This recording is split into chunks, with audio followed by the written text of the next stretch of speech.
Dude, what are they even eating in there? Let's get some light.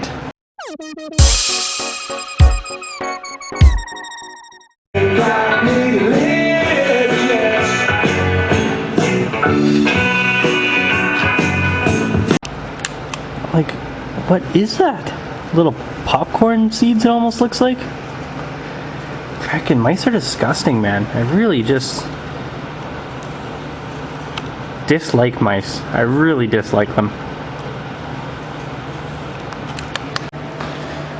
Alright, so I was really hoping to get further than this on both the dash and the heater core today, but honestly they're just so gross.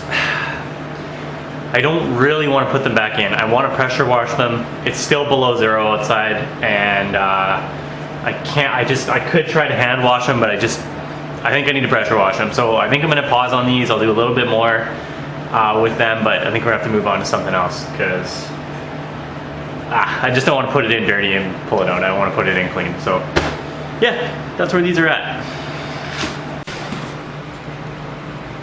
Alright, so I've determined where we're going to put the starter. This is where the HVAC controls are. Obviously this is where we're going to be putting our gauge cluster whenever I figure out what that's going to be. This is where the original radio went. So I'm going to make a little panel that holds this. I'm going to have the radio in there, and I needed to know that because I've got to run all the rest of my wires so I can hook this up. So I think this is going to look pretty cool. What do you guys think? I'm pretty stoked. I've never had a car that had jet fuel style switches. I just can't get over it. So cool. But yeah, let me know what you guys think.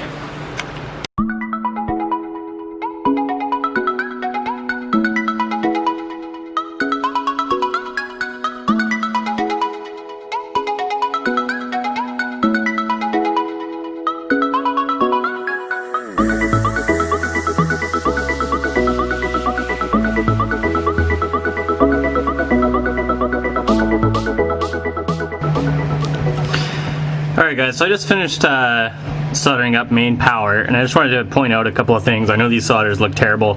I'm pretty decent at soldering two wires together, but 5 to 1 with 2 different gauges under a dash is just not the most easy thing for me to do, so I apologize, but it is a good solder.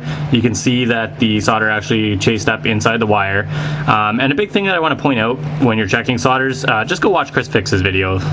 His is awesome on doing soldering. But anyway, 2 things that I think he doesn't point out is, one, when you finish soldering, the inside the insulation should actually be hard to bend. Like, it should feel stiff because the solder should have actually chased up inside the insulation.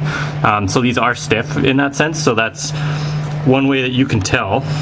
Sorry, I'm not focusing very good. It's one way you can tell it's been done right. You'll also notice that I zip tied a couple of things. That's because with 5 wires, they're going to be pulled in different directions, and I don't want things to fatigue and break off. So what I've done is I have zip tied them together just to give them a little bit of extra strength and make sure that they don't ever fail sometime in the future due to fatiguing. So that's what I've done there.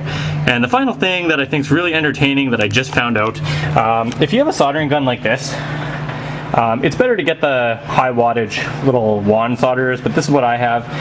And what I think is hilarious is my whole life I've been pulling the trigger all the way down and soldering, thinking there was only one mode, but you'll see when I let off it flickers, and then it's in low mode, right? You push a little bit, it's low, pull all the way, it's high. Now when you're on high, it's very fatiguing, your finger gets tired, and it would take me like 10 minutes sometimes to solder wires. I'm like, this thing's broken or something. If you can believe this, I finally got out the instruction manual, and you know what I found out?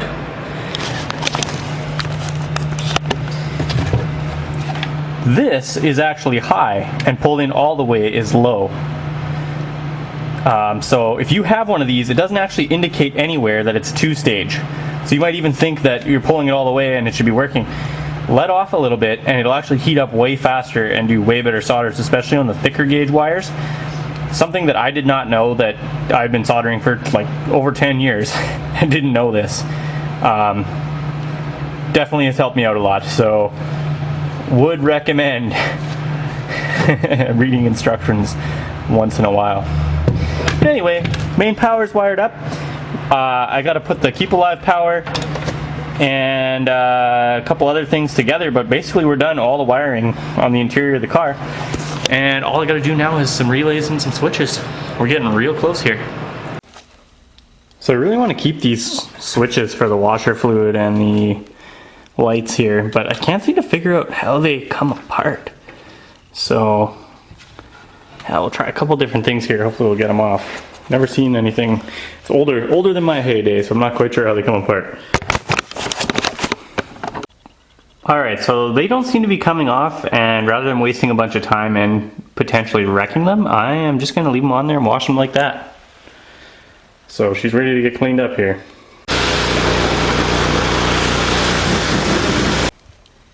Alright, time to open $700 worth of oil. One does not simply just open it. There's an entire process. There's a proper way to open $700 worth of oil. So here's my steps. Step 1. Put on appropriate brand name eyewear.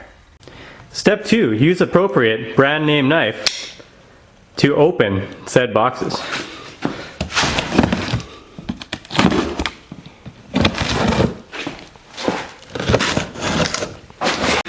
Step 3.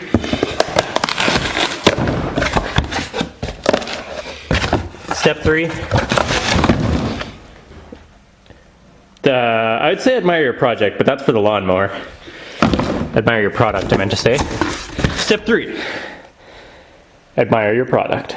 It occurred to me that my transmission is going to spin when I try to turn my engine over. That would be... don't mind that. Yeah, the engine. It's gonna turn over, and yeah, it'll turn the transmission at the same time. So the transmission needs oil in it, so we don't wreck things. Makes sense. And then it occurred to me that if I'm going to turn the engine over, I probably need engine oil, which one of these things should be engine oil. What's this? Synthetic 530 boosted. Yeah, we don't need that. Here we go.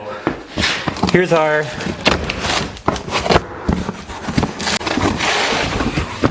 alright, here is our Lima Turbo oil. I'm using zinc additive in this engine. Now, again, I'm probably not the most qualified person as a mechanical engineer to explain why you need zinc in an engine.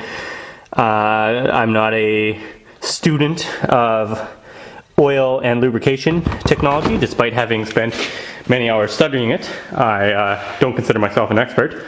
But what I can tell you is that you do need zinc in certain applications, otherwise you're going to prematurely wear out parts. And zinc oil is actually much better than regular oil.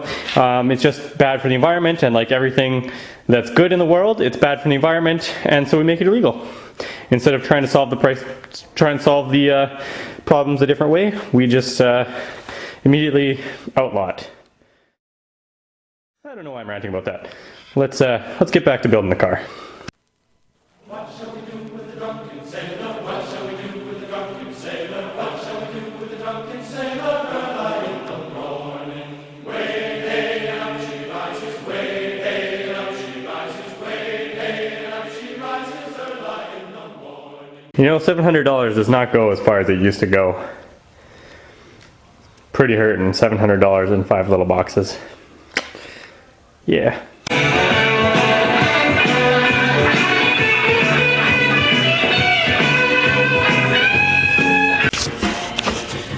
Just how I remember how this goes. No clips on the top side. 4 clips on the bottom. So 1 twisty there, 1 twisty there. 3 and 4. That's how it comes off.